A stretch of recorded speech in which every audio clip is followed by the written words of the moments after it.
नमस्कार दोस्तों, आज हम लेके आए आपके सामने भौतिक विभाजन का अगला पार्ट। भारत का जो तटीय भाग है, इससे पहले कल हमने पढ़ा था प्रायद्वीपीय पठारी भाग, हिमालय पढ़ लिया, विशाल मैदान पढ़ लिया। भारत के भौतिक विभाजन का जो 5 भाग है, उन 5 में से आज जो है चौथा भाग है तटीय भाग।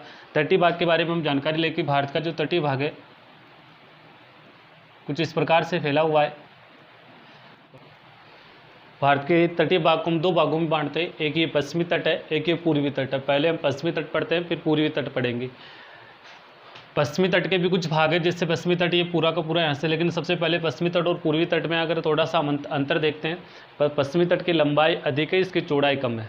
इसके विपरीत उल्टा हो जाएगा, इसकी लंबाई कम है, इसकी चौड़ाई अधिक है। ये कटा फटा है, ये कटा फटा नहीं है, ये अत्यधिक गहरा है, ये कम गहरा है। मेन अंतर आपको ध्यान रखना है। इसके अलावा पश्चिमी तट की शुरुआत करें तो पश्चिमी तट की जो शुरुआत होती है कच्छ की खाड़ी से होती है, और कच्छ की खाड़ी से लेकर कन्याकुमारी तक। पश्चिमी तट कच्छ की खाड़ी से लेकर कन्याकुमारी तक फैला हुआ है। इसको अलग अलग भागों में अगर डिवाइड करते हैं तो कच्छ की खाड़ी से लेकर खंबात की खाड़ी, यहाँ से यहाँ तक जो तट है वो सौराष्ट्र तट है।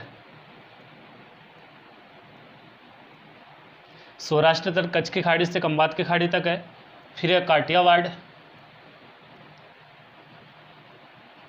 फिर है कोंकण, फिर है कन्नड़, और 5वां तट है मालाबार तट। इस प्रकार से पश्चिमी तट के भी 5 भाग है: सौराष्ट्र तट, काठियावाड़ तट, कोंकण तट, कन्नड़ तट और मालाबार तट। कच्छ की खाड़ी से खंबात की खाड़ी तक सौराष्ट्र तट है। इसके अलावा बड़ौदा से मुंबई, बड़ौदा से मुंबई तक काठियावाड़ तट है। मुंबई से गोवा, मुंबई से गोवा कोंकण तट, गोवा से मंगलोर कन्नड़ तट, और मंगलोर से कन्याकुमारी मालाबार तट। कच्छ की खाड़ी से खंबात की खाड़ी सौराष्ट्र तट, बड़ौदा से मुंबई काठियावाड़ तट, मुंबई से गोवा कोंकण तट, गोवा से मंगलोर कन्नड़ तट, और मंगलोर से कन्याकुमारी को जोड़ने वाला जो तट है वो मालाबार तट है। दादर नागर हवेली। इसके अलावा यहाँ पर बंदरगाह है, जैसे यहाँ पर जो सौराष्ट्र तट पर जो बंदरगाह है वो कांडला बंदरगाह है। सौराष्ट्र तट पर जो बंदरगाह है वो कांडला बंदरगाह है, जो राजस्थान का सबसे नज़दीकी बंदरगाह है। इसके अलावा काठियावाड़ तट पर जो बंदरगाह है वो दाहोद बंदरगाह है। काठियावाड़ तट पर जो बंदरगाह वो दाहोद बंदरगाह है, जो एक रसायन बंदरगाह है। इसके अलावा कोंकण तट पर जो बंदरगाह है यहाँ पर मुंबई बंदरगाह है। इसके अलावा नाहवा सोवा बंदरगाह है। मुंबई कोंकण तट पर मुंबई बंदरगाह है, और दूसरा बंदरगाह मुंबई बंदरगाह की भीड़ को कम करने के लिए नाहवा सोवा बंदरगाह बनाया गया। ये महाराष्ट्र में ही है, ये भी महाराष्ट्र में है, ये दोनों गुजरात में पड़ते हैं। इसके अलावा कन्नड़ तट पर जो है मार्मागोवा, मार्मागोवा कन्नड़ तट पर है, और मार्मागोवा जो बंदरगाह है वो गोवा में पड़ता है। इसके अलावा जो मालाबार तट है, इस मालाबार तट में जो बंदरगाह है वो कोच्चि बंदरगाह है, और कोच्चि बंदरगाह केरल में है। इस प्रकार से प्रमुख तट और तटों पर कौन कौन से बंदरगाह है। भारत में पहली बार अरबों का प्रवेश भी व्यापारिक दृष्टि से मालाबार तट से हुआ था। इसके अलावा भारत में मानसून का सबसे पहले प्रवेश भी मालाबार तट से होता है, केरल से। इस मानसून का मालाबार तट से प्रवेश करने की जो प्रक्रिया मानसून का प्रसूपन काल कहलाती है। इसके अलावा यहाँ पर इस मंगलौर और कन्याकुमारी के बीच में 2 झीलें भी पाई जाती है, लेगुन झीलें, वेवनाथ झील और अष्टमुदी झील। वेवनाथ और अष्टमुदी झील भी यहाँ पे मंगलोर से कन्याकुमारी के बीच केरल में पड़ती है। इसके अलावा पश्चिमी तट पर भारत का सबसे ऊंचा जलप्रपात बना हुआ है। भारत का सबसे जो ऊंचा जलप्रपात है वो पश्चिमी तट पर ही है, उसका नाम है गरसोपा, गांधी या जोग। गांधी जोग या गरसोपा जलप्रपात जो भारत का सबसे ऊंचा पश्चिमी तट पे है, कर्नाटक में। नदी है शरावती नदी पर बना हुआ है, और ऊंचाई है 255 मीटर।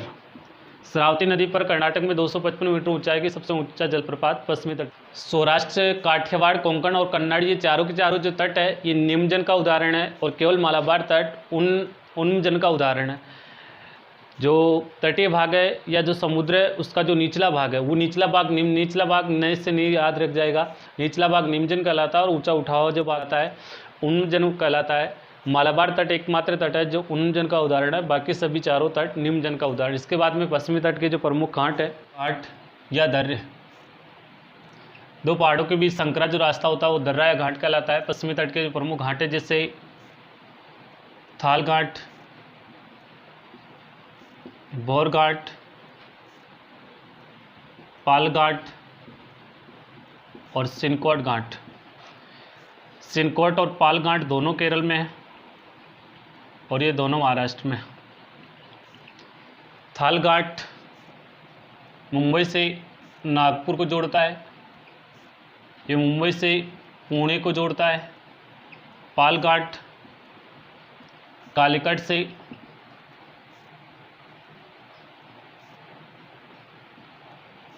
कोयम्बटूर को जोड़ता है और सिनकोट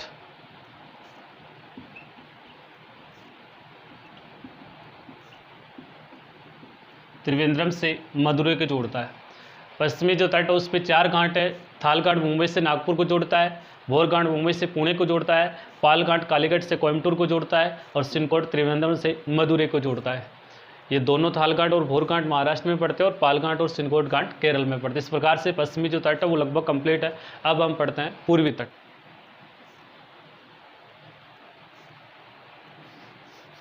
ये पश्चिमी तट और ये पूर्वी तट पढ़ने जा रहे हो। पश्चिमी तट कंप्लीट है। पूर्वी तट भी जैसे पश्चिमी तट के हमने 5 भाग पढ़े थे उसी प्रकार से इस पूर्वी तट जो है उसके 3 भाग है। पश्चिमी तट के 5 भाग पढ़े थे, पूर्वी तट के 3 भाग है। पहला जो भाग है पश्चिमी बंगाल तट।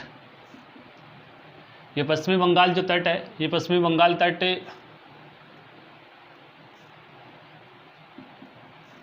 हुगली नदी से महानदी तक है।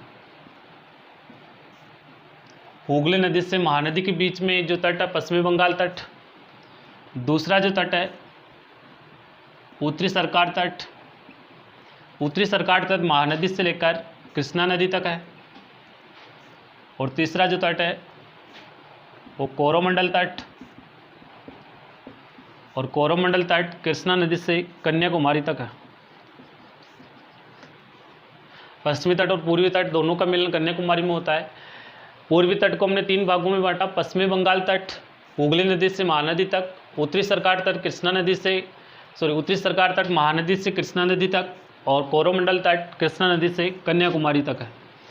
पश्चिमी बंगाल तट में जो प्रमुख बंदरगाह थे जैसे प्रमुख बंदरगाह यहाँ पर 3 बंदरगाह, कलकत्ता बंदरगाह,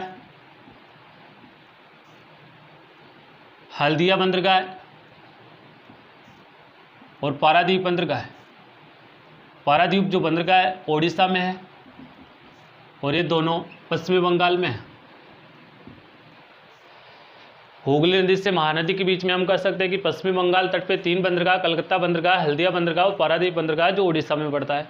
इसके अलावा उत्तरी सरकार जो तट है जो महानदी से लेकर कृष्णा नदी के बीच में, यहाँ पर जो बंदरगाह है वो भारत का सबसे गहरा बंदरगाह है जिसका नाम है विशाखापट्टनम,